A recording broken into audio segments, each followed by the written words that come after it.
I'm not going to be a happy camper here. I'm very upset. As an attorney, I'm appalled at what's being proposed here. As an attorney, I don't care about the high-rise buildings, that sort of thing. That's not my cup of tea. It's not my vocation. I'm a lawyer, practicing law in Baltimore for many years. And words mean something. We've all been involved in, like, somebody draws up a will, whatever. The words mean something. In this particular case, the citizens of Baltimore established a charter amendment that says we have a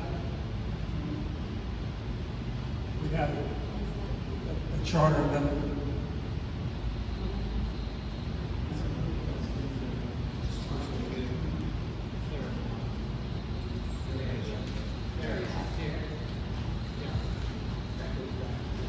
The Urban Renewal Plan says, this was adopted by the City Council, says the Inner Harbor waterfront is hereby dedicated perpetually. Does everybody know what perpetually means? It means forever, perpetually. I'm not kidding. This is a serious matter. The charter amendment that was adopted by all the citizens of Baltimore in a vote in 81 or so, says is hereby dedicated for public park use for the benefit of this and future generations of this city and the state of Maryland. Now, that's not a joking matter. Those are serious words. When a government adopts a provision like that, formally by the City Council, by the voters in the charter amendment, that is a serious matter. I've looked at cases all over the country. It's interesting. A whole flock of cases out in Chicago. They were brought by an individual who had to carry the famous name of Montgomery Ward. He happened to own land next to a park, and he always objected to any development of that park. There's a whole flock of cases involving Central Park in New York City. And in every case, the courts enforce language like that. That is very, very strong language. There's no ifs, ands, or buts about it. You really can't dispute it. And it's got a background. Let me just tell you quickly what the background is. When the Inner Harbor Plan first came along, the city hired the Frederick Law Olmsted of the day, very eminent planner by the name of David Wallace, and he proposed the Inner Harbor Plan. He had the waterfront as open space. It wasn't dedicated as a park then, but it was set forth as open space in the Inner Harbor Plan.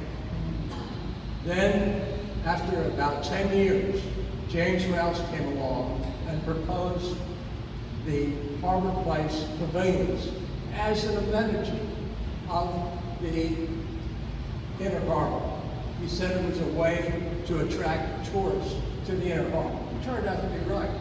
It did. Thousands and thousands of tourists came, because they probably would not have come without that.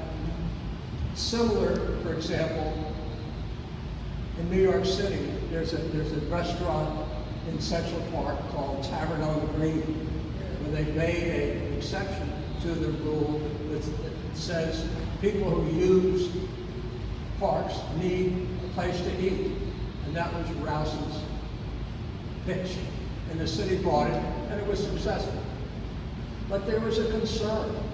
There was a very serious concern. Everybody thought, including the mayor, thought, okay, we give this to James Rouse. Okay, that's fine. But let's prevent another developer from coming along and saying, well, I'll do the same thing. I'll do it just, continue it around the harbor. Why not? We've done it once, do it again.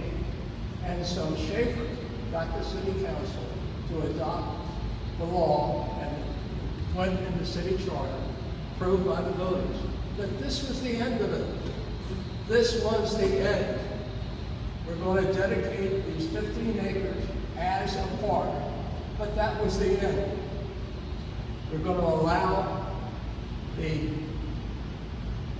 Harborplace 3.2 acres, but nothing more, because they were concerned about future development. Schaefer and those people there are not stupid people. Tony, you may have been over the city council then, but that was the story. That's the reality of how this came about. They were concerned about exactly what is being done here. Exactly. And if you ask yourself, if we approve this, why not the next developer come along? Say, you approve this? Or wonderful high rises, let's put 2 more high rises up. So this is an extremely important issue. Extremely important that we stick to the words of the charter and the words of the city council for the benefit of this and future generations in perpetuity. We all know what perpetuity means. It's an affront to you citizens to say, oh, perpetuity means, forget about it. That means till we have the next election. That's crazy. That's an insult to you. Thank you very much.